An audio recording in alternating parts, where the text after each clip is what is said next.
Good morning, everyone. Welcome to Halifax. Bienvenue à Halifax. And in the Gaelic language of my Scottish ancestors, Clad Mil Falcha, 100,000 welcomes. My name is Margaret. Our driver today is Bill. And we are pleased to welcome you aboard for our 4-hour Peggy's Cove Lobster Lunch tour.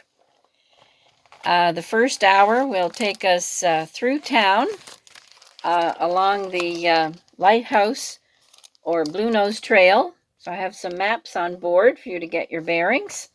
Our lunchtime is set for 12 noon at the Sou'wester restaurant. There are washrooms at the Sou'wester and washrooms at the back of the bus.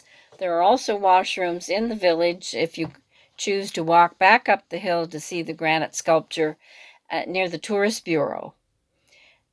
You'll have time after lunch to explore the village, and we will meet back at the bus number 932, where it is parked, to return to the pier by 3 o'clock.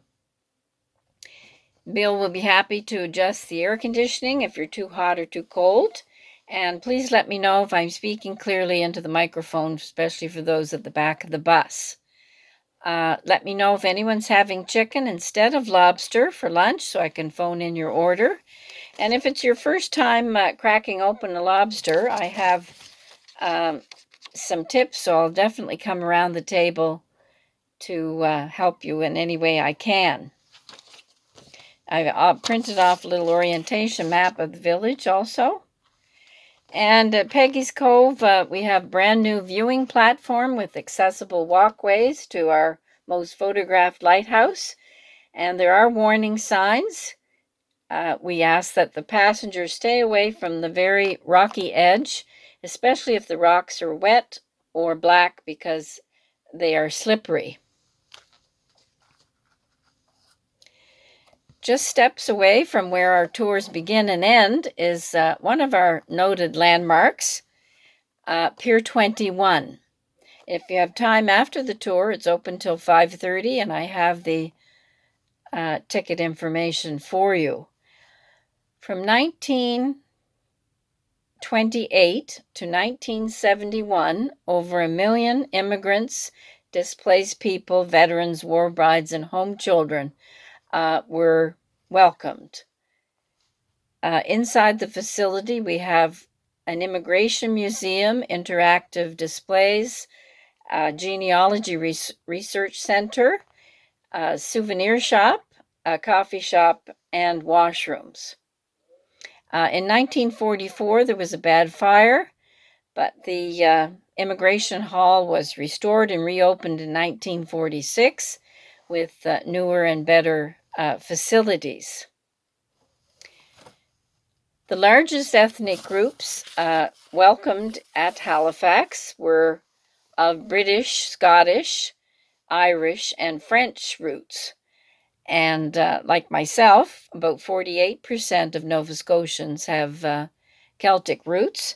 My mother and her family left Scotland in 1921, so they actually sailed to St. John, New Brunswick. The train car, I'll point out, next to the pier, carries many stories of tearful or joyful farewells or welcome backs of newcomers who boarded the Canadian National Railway for their new lives in Canada. All aboard! And the first CN hotel, just up around the corner, the Hotel Nova Scotian, has been renamed the Westin. And that's actually where Queen Elizabeth II hangs her hat when she comes to town. So I have printed off a few websites if anyone is interested when they get home of researching their ancestry or any of these historical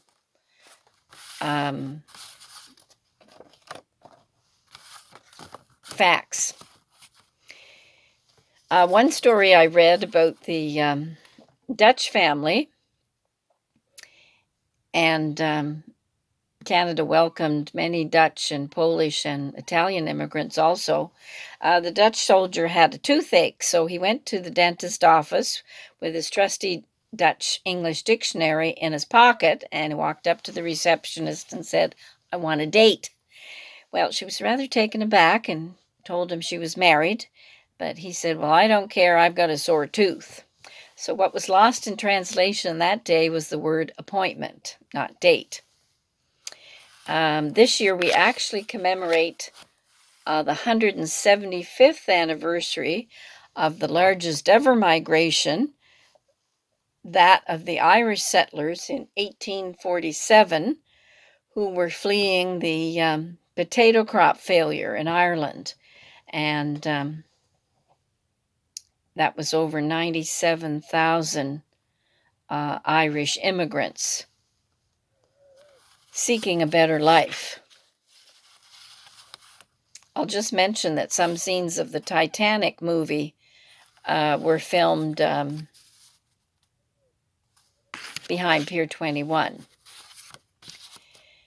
After World War II, 48,000 war brides returned with their British husbands, and 22,000 children in tow. The guest children, or home children, were the evacuated children from Great Britain who were sent to Canada and the US for their safekeeping during the war. And they met host families across Canada and the US. Over 3,100 were safely evacuated, although 2 ships were attacked with children on them. And in later years, some chose Canada as their home country of choice. Obviously, Pier 21 was a vital part of our war effort, and over the years, over 484,000 military personnel, Army, Navy, and Air Force, servicemen and women were sent out from Pier 21.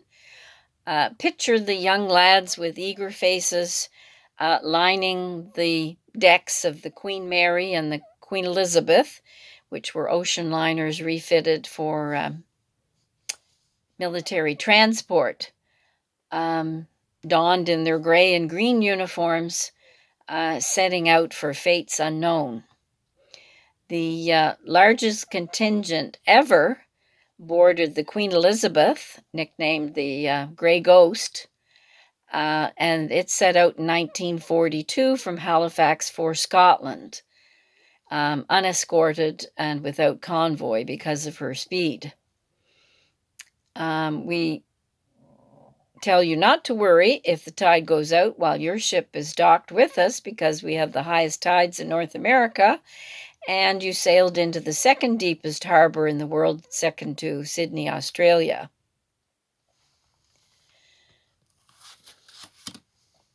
We appreciate your time shared with us today, and your feedback is welcomed on the comment cards that I've placed on some of your seats.